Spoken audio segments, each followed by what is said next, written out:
إن الحمد لله نحمده ونستعينه ونستغفره ونعوذ بالله من شرور أنفسنا ومن سيئات أعمالنا من يهده الله فلا مضل له ومن يضلل فلا هادي له وأشهد أن لا إله إلا الله وحده لا شريك له وأشهد أن محمدًا عبده ورسوله أما بعد فإن خير الحديث كتاب الله وخير الهدي هدي محمد صلی اللہ علیہ وعلى آلہ وسلم وشر الأمور محدثاتها وكل محدثة بدعة وكل بدعة ضلالة وكل ضلالة في النار. قال النبي صلى الله عليه وسلم لا تزال طائفة من أمتي قائمة بأمر الله لا يضرهم من خذلهم أو خالفهم حتى يأتي أمر الله وهم ظاهرون على الناس. رواه البخاری و مسلم. قابل احترام صدر اجلاس، موقر علماء کرام، ائمہ مساجد، جماعت و جمیعت کے ذمہ داران، عزیز طلباء، میرے محترم دینی بھائیوں، نوجوان ساتھیوں، بہت ہی مختصر سے وقت میں اس عظیم اور مبارک مجلس میں غیرت سلفیت کے اعتبار سے، سلفی منہج کی غیرت کے اعتبار سے کچھ باتیں عرض کرنا چاہتا ہوں. یہ اس جماعت اور اس منہج کا شعار ہے کہ قیامت تک یہ جماعت حق پر قائم رہے گی. حق کے علمبردار، حق گوئی کے نمائندہ،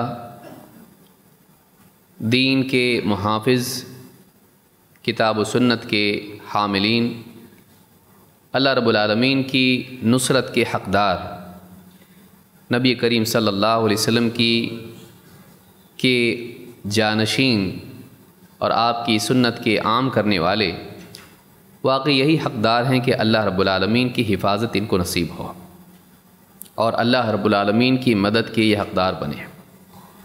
اللہ کے نبی صلی اللہ علیہ وسلم نے اہل الحدیث کے بارے میں ایک خاص بات بیان کی ہے. آپ فرماتے ہیں میری امت میں ایک گروہ ہمیشہ باقی رہے گا. لا تزال طائفة من امتی قائمة بامر اللہ، جو اللہ کے حکم پر، اللہ کے دین پر قائم رہیں گے. لا يضرهم من خذلهم او خالفهم، ان کا ساتھ چھوڑنے والے، ان کی مخالفت کرنے والے ان کو کوئی نقصان نہیں پہنچا پائیں گے. حتیٰ یأتی امر اللہ، یہاں تک کہ اللہ کا قیامت کا فیصلہ اور حکم آ جائے، قیامت آ جائے. وہم ظاہرون علی الناس، اور وہ اس حال میں بھی، اس وقت میں بھی مسلسل لوگوں پر غالب رہیں گے. اس حدیث کو امام البخاری و مسلم دونوں نے روایت کیا ہے. اس حدیث کے تعلق سے امام ترمذی رحمۃ اللہ علیہ نے اپنی سنن میں، اپنی جامع میں اس حدیث کو بیان کر کے علی بن مدینی کا قول امام البخاری کے واسطے سے ذکر کیا ہے. علی بن مدینی رحمہ اللہ فرماتے ہیں، جو امام البخاری کے استاد ہیں، فرماتے ہیں ہم اہل الحدیث، جن کے بارے میں اس حدیث میں بات آئی ہے یہ اہل حدیث ہیں. اسی طرح سے امام احمد بن حنبل رحمہ اللہ کا کہنا ہے ان لم یکونوا اہل الحدیث فلا ادری من ہم، اگر یہ اہل حدیث نہیں ہیں، اس سے مراد اہل حدیث نہیں ہے، تو پھر میں نہیں جانتا کہ واقعی کون اس کے مستحق ہیں، کون اس فضیلت کے حقدار ہیں. امام النووی نے اپنی شرح میں اس کو ذکر کیا ہے.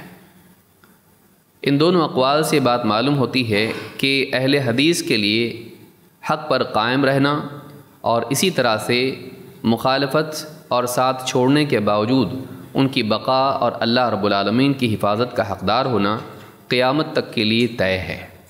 اللہ رب العالمین نے ان کے لیے فیصلہ کیا ہے. موجودہ دور میں معلومات کے بڑھ جانے اور وسائل معلومات کے بڑھ جانے، انٹرنیٹ، فیس بک اور اسی طرح سے واٹس ایپ اور اس طرح کی جتنی چیزیں عام ہو گئی ہیں، ان کے نتیجے میں اہل باطل کے لیے بھی باطل کو پھیلانے کا موقع بڑھ گیا ہے. اس دور میں اہل حق کی ذمہ داری اور زیادہ بڑھ گئی ہے. اور باطل افکار کے عام ہونے کے امکانات جتنے زیادہ ہو چکے ہیں، اسی کے ساتھ ساتھ ان باطل افکار کے رد کرنے، عوام کو ان سے محفوظ رکھنے اور لوگوں میں حق کی وضاحت کرنے کے اعتبار سے یہ ذمہ داری علماء کی اور دعات کی بہت زیادہ بڑھ گئی ہے۔ ہمارا شعار کیا ہے؟ اہل حق کا شعار کیا ہے؟ اہل حدیث کا شعار کیا ہے؟ سلفیت کا طریقہ کیا ہے؟ اس تعلق سے کچھ باتیں بہت ضروری ہے کہ ہم ان کو جانیں۔ اللہ رب العالمین نے ایک خاص حکم ساری امت کو دیا ہے جو بنیادی حکم ہے، اور جو ہمارے طریقہ کار کو اور ہمارے اصول کو بتاتا ہے، اور اہل حدیث کی شان ہے کہ اس اصول پر آج بھی کاربند ہیں۔ اللہ رب العالمین فرماتا ہے، یا ایھا الذین آمنوا اطیعوا اللہ واطیعوا الرسول واولی الامر منکم فان تنازعتم فی شیء فردوه الی اللہ والرسول ان کنتم تؤمنون باللہ والیوم الآخر ذلک خیر واحسن تأویلا۔ اے ایمان والو، اللہ کی فرما برداری کرو، اس کے رسول کی فرما برداری کرو، اور تم میں سے جو اولو الامر ہیں ان کی بھی فرما برداری کرو۔ فَإِن تَنَازَعْتُمْ فِي شَيْءٍ، اگر کسی چیز میں تم میں آپس میں باہم اختلاف ہو جائے، فَرُدُّوهُ إِلَى اللَّهِ وَالرَّسُولِ، تو اس اختلاف کو، اس معاملے کو اللہ اور اس کے رسول کی طرف پھیر دو۔ إِن كُنتُمْ تُؤْمِنُونَ بِاللَّهِ وَالْيَوْمِ الْآخِرِ، اگر تم واقعی اللہ اور آخرت کے دن پر ایمان رکھتے ہو تو۔ ذَلِكَ خَيْرٌ وَأَحْسَنُ تَأْوِيلًا، یہی خیر ہے اور انجام کے اعتبار سے بہتر بات ہے۔ یہ آیت ہمیشہ سے اہل حق کا شعار رہی ہے کہ ایک طرف وہ کتاب و سنت کو تمام لوگوں پر مقدم رکھتے ہیں اور کتاب و سنت کی پیروی کا اہتمام کرتے ہیں، چاہے عقائد کا معاملہ ہو یا احکام کا معاملہ ہو یا اخلاق کا معاملہ ہو، اصول کا معاملہ ہو یا فروع کا معاملہ ہو، وہ ہر معاملے میں کتاب و سنت کو مقدم رکھتے ہیں۔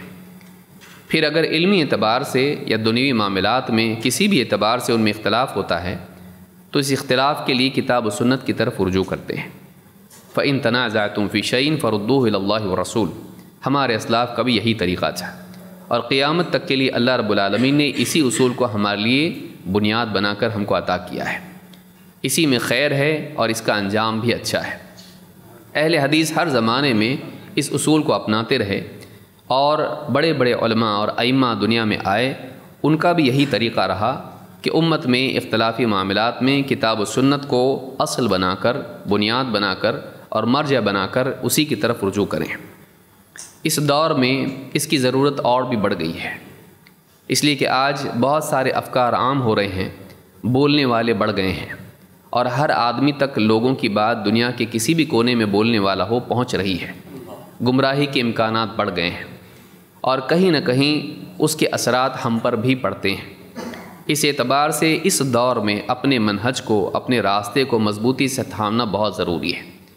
ایسا نہ ہو کہ شہرت کو دیکھتے ہوئے، دنیا میں مفاد کو دیکھتے ہوئے ہمارے قدم ڈگمگا جائیں، اس لیے کہ آج اہل باطل کے پاس بہت وسائل ہیں، ان کے پاس شہرت کے اسباب ہیں، ان کے پاس مال و دولت ہے، ان کے پاس اور بھی سیاسی طاقتیں ہیں۔ ایسی صورت میں اگر ہم اپنے منہج سے ڈگمگا گئے تو ایسی صورت میں کوئی اور نہیں ہوگا جو اس منہج کو تھامنے والا ہو، بہت تھوڑے رہ جائیں گے۔ بہت ضروری ہے کہ ہمارے لیے ہم اس اصول کو یاد رکھیں۔ آج کے دور میں کرنے کے کاموں میں سے کیا چیزیں ہیں؟ جو بہت ساری باتیں ہیں، میں اختصار سے کچھ باتیں کہوں گا، شیخ محترم بھی تشریف لا چکے ہیں۔ پہلی چیز یہ ہے کہ سلفیت کی غیرت کے اعتبار سے بنیادی بات یہ ہے کہ ہمارے اسلاف صحابہ ہیں، اور صحابہ کے بعد وہ سارے طبقات، تابعین اور تبع الاتباع۔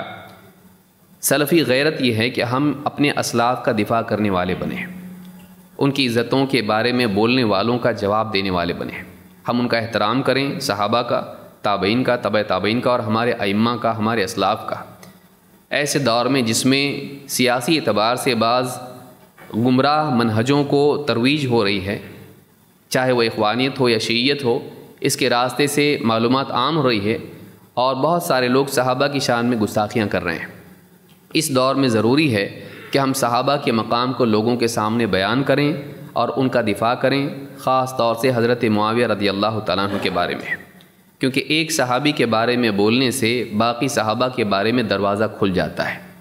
لہٰذا اگر ہم سلفی منہج کی حفاظت چاہتے ہیں اور عوام کے لیے اس کے لیے راستہ ہموار کرنا چاہتے ہیں کہ وہ اس منہج پر قائم رہیں، بہت ضروری ہے کہ صحابہ کا دفاع ہم کریں، ان کے اختلافات کے سلسلے میں ایسی زبان اور ایسی باتیں نہ کریں، ایسی زبان اختیار نہ کریں، ایسے الفاظ اختیار نہ کریں جس سے ان کی شان میں گستاخی ہو اور ان کا اعتماد کم ہو۔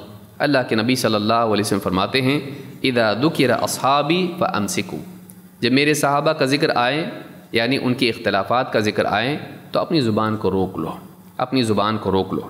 امام الطبرانی نے اس کو روایت کیا ہے۔ بقیہ ابن ولید کہتے ہیں امام الاوزاعی نے ان سے کہا لا تذکر احدا من اصحاب نبیک الا بخیر، اللہ کے نبی صلی اللہ علیہ وسلم کے صحابہ کا تذکرہ خیر کے سوا اور کسی انداز میں مت کر، بھلائیاں ہی ان کے بارے میں بیان کرنا چاہیے، ان کے بارے میں ایسا تذکرہ نہ ہو جس سے ان کی شان کم ہوتی ہو۔ ابو زرع الرازی رحمہ اللہ فرماتے ہیں اذا رأیت الرجل ينقص احدا من اصحاب رسول اللہ صلی اللہ علیہ وسلم فاعلم انہ زندیق، اگر تو دیکھے کہ کوئی شخص صحابہ کا تذکرہ اس انداز میں کر رہا ہے کہ اس سے ان کی شان گھٹتی ہے تو یقین رکھ کہ وہ زندیق انسان ہے، بددین انسان ہے۔ تو یہ ایک بہت بنیادی بات ہے جو اس دور میں ضرورت اس کی ہے، اخوانیت کے راستے سے ہو یا اسی طرح سے شیعت کے راستے سے ہو، آج صحابہ کو ہدف بنایا جا رہا ہے اور خاص طور سے حضرت معاویہ رضی اللہ تعالیٰ عنہ کو، اور اس کا نتیجہ یہ ہوگا کہ شیخین تک بات پہنچے گی اور اس کا نقصان بہت زیادہ عوام کو ہوگا اور دین کے معاملے میں صحابہ کے سلسلے میں ان کا اعتماد کم ہوگا۔ دوسری چیز یہ ہے کہ ہم عقلانیت اور ہوا پرستی کے راستے پر چلنے کی بجائے ہم سلف کے راستے کو تھامیں عقیدے اور عمل میں۔ موجودہ دور عقل والا دور ہے، سائنس والا دور ہے، اور بہت سارے دعات ایسے ہیں بھی جو عقل اور سائنس کو بہت زیادہ نمایاں کر کے پیش کرتے ہیں، اور ان کی زبان اور ان کا انداز اور ان کی چمک دمک کو دیکھ کر لوگ اس سے متاثر بھی ہوتے ہیں۔ ہمارا راستہ وہی راستہ ہے جو سلف کا ہے، ہم کو دوسروں کو دیکھ کے چلنے کی ضرورت نہیں، ایک تاریخ ہماری ہے، اسی تاریخ کا حصہ ہم بنیں، ہم نئی تاریخ بنانے والے نہ بنیں جو گمراہی کے راستے پر جانے والی ہو۔ اللہ تعالیٰ نے فرمایا فَإِنْ آمَنُوا بِمِثْلِ مَا آمَنْتُمْ بِهِ فَقَدِ اهْتَدَوْا، اگر یہ یہود نصارہ ویسے ایمان لائیں جیسے تم ایمان لائے ہو تب وہ ہدایت پر ہوں گے۔ وَإِنْ تَوَلَّوْا فَإِنَّمَا هُمْ فِي شِقَاقٍ، اور اگر وہ پیٹ پھیر کے نکل جاتے ہیں تو یقین رکھو کہ وہ ضد والی مخالفت پر ہیں، وہ مخالفت پر ڈٹے ہوئے ہیں۔ تو معلوم ہوا کہ صحابہ کے عقائد کو اپنانے میں نجات ہے، یہ نصوص آپ بارہا سنتے رہتے ہیں۔ ہمارے لیے ضروری ہے کہ ہم اسلامی عقائد کی تعلیم اس انداز میں نہ دیں جو سلف کے منہج سے ہٹی ہوئی ہو۔ آج آپ دیکھیں کہ بعض لوگوں نے یہ بھی کہہ دیا پڑوس کے ملک میں جا کر کے ایک آدمی جنت میں جائے گا، جنت میں سارے لوگوں کو اللہ کا دیدار نہیں ہوگا۔ اب لوگ اس کو مان رہے ہیں، کسی میں ایک ہمت نہیں کہ اس کے بارے میں وہاں بول سکے کہ یہ بات غلط ہے، کہ ایک انسان عقیدے کے باب میں اتنی بڑی غلطی کر دے اور سارے لوگ خاموش رہیں، یہ نہیں ہونا چاہیے۔ ہمارے عقائد وہی ہیں جو صحابہ سے ہم کو ملے ہیں۔ بعض اوقات عقل پرستی کے راستے پر چل کر ایک انسان بہت دور نکل جاتا ہے اور ایسی باتیں کرتا ہے جو سلف میں کسی نے بھی نہیں کی ہے۔ ہمارے لیے ضروری ہے کہ ہم عقائد کے باب میں سلف کے راستے پر چلیں، اسی طرح سے دین کے سارے معاملات میں سلف کی پیروی کریں۔ وَمَن يُشَاقِقِ الرَّسُولَ مِن بَعْدِ مَا تَبَيَّنَ لَهُ الْهُدَى وَيَتَّبِعْ غَيْرَ سَبِيلِ الْمُؤْمِنِينَ نُوَلِّهِ مَا تَوَلَّىٰ وَنُصْلِهِ جَهَنَّمَ وَسَاءَتْ مَصِيرًا، کہ جو کوئی رسول کی مخالفت کرے حق کے واضح ہونے کے بعد، ہدایت کے واضح ہونے کے بعد، اور سبیل المؤمنین کو چھوڑ کے کوئی اور راستہ چلے، ہم اس کو وہی پھیر دیں گے جہاں وہ مڑا ہے اور جہنم میں پہنچا دیں گے، اور بہت برا ٹھکانہ ہے۔ تو صحابہ کے راستے پر چلنا، چاہے عقائد کا معاملہ ہو، چاہے احکام کا معاملہ ہو، چاہے وہ اخلاق کا معاملہ ہو، چاہے اصول ہوں، چاہے فروع ہوں، صحابہ کا سلف کا راستہ ہمارے لیے لازم ہے۔ ہم دنیا میں مشہور ہونے والوں کو نہ دیکھیں، ہم دنیا میں کامیاب ہونے والوں کو نہ دیکھیں، فالوورز کو، سبسکرائبرز کو، اور اس طرح سے جتنے لوگ دنیا میں شہرت پا رہے ہیں، ہمارے لیے وہ راستہ نہیں ہے۔ ہمارے راستہ سلف کا ہے، چاہے اس کے لیے ہم کو گمنامی کی زندگی کیوں نہ گزارنی پڑے، ایک چھوٹے دائرے میں زندگی کیوں نہ گزارنی پڑے۔ یہ بہت ضروری ہے، اس کو یاد رکھنا ضروری ہے۔ اللہ کے نبی صلی اللہ علیہ وسلم کے احادیث اس باب میں ہیں، لیکن سلف میں سے سفیان الثوری رحمۃ اللہ علیہ کا قول ذکر کرتا ہوں، فرماتے ہیں اذا رأیت الرجل یحب ان یحبہ الناس کلہم، جب تو دیکھے کہ کسی شخص کو کہ وہ یہ چاہتا ہے کہ سب کے سب لوگ اس سے محبت کریں، سب اس کو پسند کریں، وَيَكْرَهُ أَن يَذْكُرَهُ أَحَدٌ بِسُوءٍ، اور اس کو پسند نہ کرے کہ لوگ اس کا برائی کے ساتھ تذکرہ کریں، فَعْلَمْ أَنَّهُ منافق، یاد رکھ کہ وہ منافق ہے۔ یہ چاہت رکھنا کہ سب مجھ کو چاہیں، کوئی مجھ کو پسند نہ کرے، یہ طریقہ اس آدمی کا نہیں ہو سکتا ہے جو اصول کی پابندی کرتا ہو، اصول پر چلنے والا، نبیوں کے راستے پر چلنے والا، سلف کے راستے پر چلنے والا۔ کچھ لوگ اس سے خوش ہوں گے تو کچھ ناراض بھی ہوں گے، سب کے سب خوش نہیں ہوتے ہیں۔ سب کو خوش کرنے والا وہی ہوتا ہے جو آدمی غلط راستے پر چل رہا ہو، وہ ہر جگہ اپنے حساب سے چلتا ہے۔ تو یہاں پر یاد رکھیں کہ یہ بھی اس دور کی ضرورت ہے۔ اسی طرح سے اہل بدعات پر رد کرنا یہ اس دور کی بہت بڑی ضرورت ہے، اس لیے کہ باطل افکار پھیل رہے ہیں۔ بعض اوقات آدمی یہ کرتا ہے کہ ملکوں میں جاتا ہے، ہر قسم کے طبقات اس سے ملتے ہیں، اب وہ چاہتا ہے کہ سب مجھ کو پسند کریں، اس لیے وہ حق بولتا نہیں ہے اور کسی غلط پر تنقید نہیں کرتا ہے، اور بعض اوقات کھڑے ہو کے سب کے سامنے بولنے لگتا ہے کہ میں بھی صحیح ہوں۔ یہ ہمارا طریقہ نہیں ہے، میں بھی صحیح ہوں ہمارا طریقہ نہیں ہے۔ جو صحیح ہے وہ آدمی بولے، جو غلط ہے اس پر رد کرے۔ آج آدمی رد کرنے کے لیے ڈر رہا ہے، کیوں؟ اس لیے کہ میں نے اگر کسی ایک طبقے کی غلطی پر اس پر تردید کی، اس کو رد کیا، تو کیا ہوگا؟ لوگ مجھ کو پسند نہیں کریں گے، میرے چاہنے والے کم ہو جائیں گے، میرے فالوورز کم ہو جائیں گے، میری شہرت کم ہو جائے گی۔ سلف اس کی پیروی نہیں کرتے تھے، اس راستے پر نہیں چلتے تھے، اس کی کوئی بھی پرواہ نہیں کرتے تھے۔ انبیاء کا طریقہ آپ دیکھیں، انہوں نے اپنی قوموں کے سامنے دعوت رکھی، قوموں نے پتھر ان کو مارے، ان کے اوپر الزامات لگائے، ان کے ساتھ برا سلوک کیا، انہوں نے اس راستے کو نہیں چھوڑا۔ لہٰذا ہمارے لیے بھی اس کی اہمیت بہت زیادہ ہے۔ اللہ کے نبی صلی اللہ علیہ وسلم فرماتے ہیں، ان من امتی قوما یعطون مثل اجور اولہم، میری امت میں بعد کے دور میں ایسے لوگ آئیں گے جن کو پچھلوں کی طرح اجر ملے گا۔ ان کا کام کیا ہوگا؟ فرمایا ینکرون المنکر، وہ منکرات پر نکیر کریں گے، وہ منکرات پر نکیر کریں گے، کیونکہ بعد کے دور میں فتنے بہت زیادہ ہو جائیں گے اور گمراہیاں بہت زیادہ عام ہوں گی۔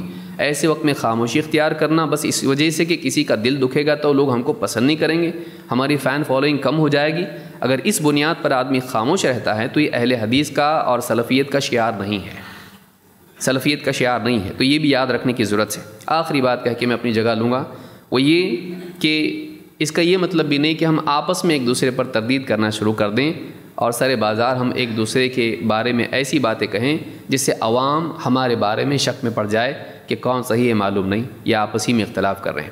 یہ بھی نہیں ہونا چاہیے، بلکہ آپس میں ہماری محبتیں ہوں اور ایک دوسرے کو نصیحت بھی ہو، لیکن ہم سب اتحاد کے ساتھ رہیں، آپس میں محبت کے ساتھ اور اجتماع کے ساتھ رہیں۔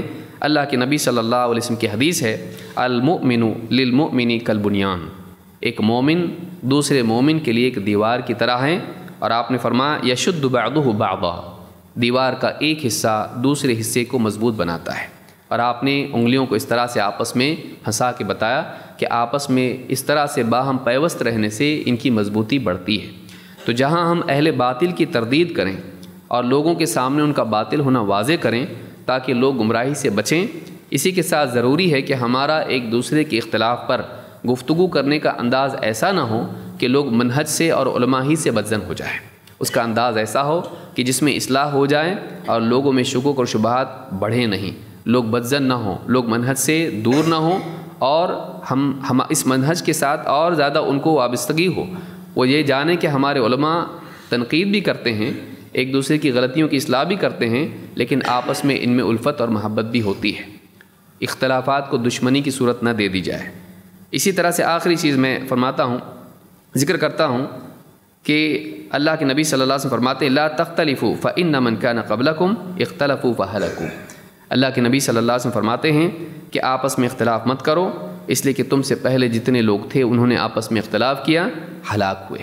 معلوم ہے کہ آپسی اختلاف میں ہلاکت ہے، لہٰذا ضروری ہے کہ اس دور میں جس میں امت میں بہت سارے بگاڑ اور فساد اور گمراہیاں عام ہو رہی ہیں، اہل حق آپس میں متحد رہیں، آپس میں ان کی اجتماعیت بڑھے تاکہ آپس میں ہماری قوت بنے اور بڑھے، تاکہ ہم زیادہ بہتر طور پر حق کو لوگوں کے سامنے پیش کرنے والے بنیں۔